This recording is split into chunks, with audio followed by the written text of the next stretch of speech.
focuses on digital economy opportunities, technology government. The program focuses on ensuring that Kenya becomes a labor-choice destination for companies globally, regionally, and also locally, meaning that our focus is really to work in the entire ecosystem, try to stimulate the ecosystem and strengthen it to be able to create sufficient, decent jobs for young people.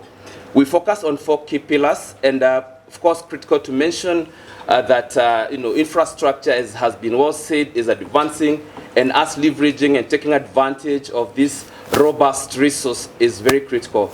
Again, we look at building the trust and awareness of what opportunities do exist in the digital economy. As we move to the digital economy and start to look at it and give it sharp eyes, we are realizing that there are very many unknowns, and through these unknowns also lies significant opportunities. So trying to highlight those ones, creating an opportunity where all of us can trust the new opportunities and challenges that are emerging is of great importance to us. Relatedly, we are building the capacity of our local talent, young people, to be able to take these advantages through skilling and also mentoring them. And lastly, it's the aspect of stimulating work. As we look at the digital economy and looking at the classical and traditional approach of creating jobs, we are cognizant that it is providing us with a broader template to look at avenues of job creation, both in the public sector, private sector, and also allowing us to have a route to market to participate in the global labor market. Thank you all for joining us at this great forum today, which serves as a powerful platform and reminder of the positive impact that the private sector can have when we come together. Kenya Private Sector Alliance is here today, one of the partners and implementers of this great program by the government, the Ajira digital program, where we link young people to digital and digitally enabled jobs and work, while providing digital solutions to businesses as we jointly promote the country's business environment and economy. Kepsa is the apex body of the private sector in Kenya and brings together local, foreign business associations, chambers of commerce, and professional bodies, corporates as multinational companies, medium corporates, SMEs, and startups from all sectors of the economy and the country, together representing more than 1 million businesses under one umbrella to enable them to speak with one voice when engaging government, development partners, and other stakeholders on cross-cutting policy issues affecting private sector development, and implements programs that ensure the growth of business and the socio-economic development of the country. One sector that the Ajira digital program focuses on is the business process outsourcing, or BPO industry. As you may know, BPO is a crucial industry that provides a range of services to businesses around the world. These services are key due to the benefits such as increased flexibility, reduced costs, enhanced service quality, and allowing businesses to refocus their efforts on their core activities. Hence, BPOs help deliver incremental value to all the customers and their processes. These benefits, together with the need by businesses to survive in the constantly changing business dynamics, drive the growth of the business process outsourcing market. The global business process outsourcing market size was valued at $261.9 billion in 2022, and is projected to expand at a compound annual growth rate of 9.4% from 2023 to 2030. This increased demand for BPO services cuts across different industries, including healthcare, pharmaceuticals, banking, financial services, and insurance, plus IT and telecommunications. Our role as a ministry is derived from the executive order number 1 of 2023, which gives our mandate as a State Department.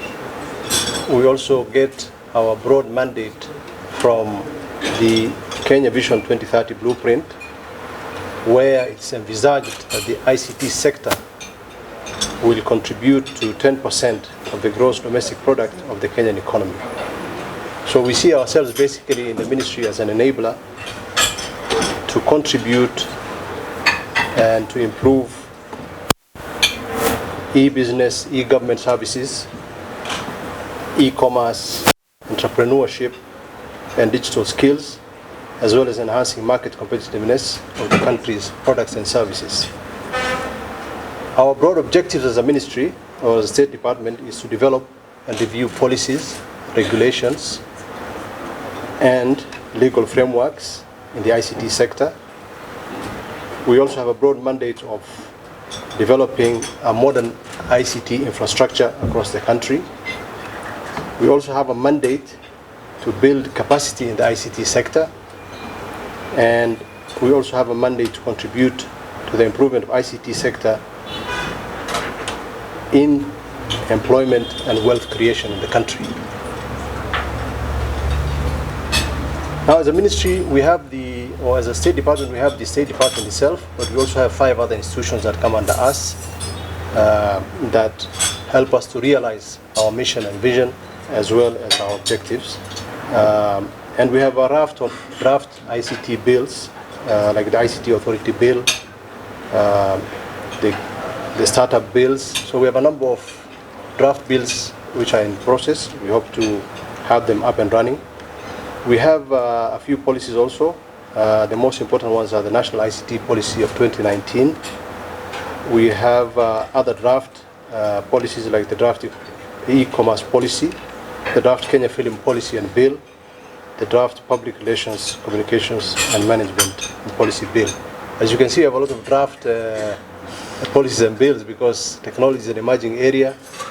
So sometimes they say the technology outpaces regulation. We also don't have right now anything on artificial intelligence. I think most countries in the world don't have any regulation or policy on AI. It's an emerging area. We hope to form a task force very soon in collaboration with our partners so that we're able to make some draft regulations in terms of this emerging technology. In terms of strategies, we have a national digital master plan covering the year 2022 to 2032. We have a national cybersecurity strategy for the same period. We have a national broadband strategy also covering the same period. And again, a draft digital economy strategy. So those are the enabling legislation and policies that we have in place and the ones that we're developing. In terms of our flagship projects, I'll just mention a few of them. We are planning to install 100,000 kilometers of high-speed fiber optic infrastructure to provide internet to schools, government institutions, metro cities, health facilities, rural businesses, homes, and public spaces.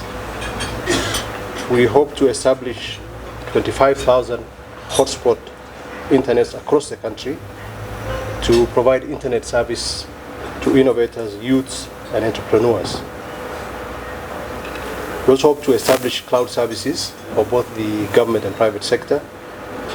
We are planning to establish 1,450 village digital hubs for citizen digital literacy training, film production, and public access to government services. We also have a project for the National Physical Addressing System, which we hope will accelerate e-commerce activities in the country. And those are some of the few projects that are ongoing that we want to initiate. In terms of our internet connectivity, we have 6 undersea optic fiber cables that connect Kenya to the rest of the world. We have, based on the national study in 2022, 1.9 million freelancers who are able to, or who are available for digital work. And I think the opportunity lies in offshore outsourcing for these freelancers. So we hope to partner with both the private sector and the multinationals in order to gainfully employ our youth who are unable to get employment currently. In terms of the role of the ministry,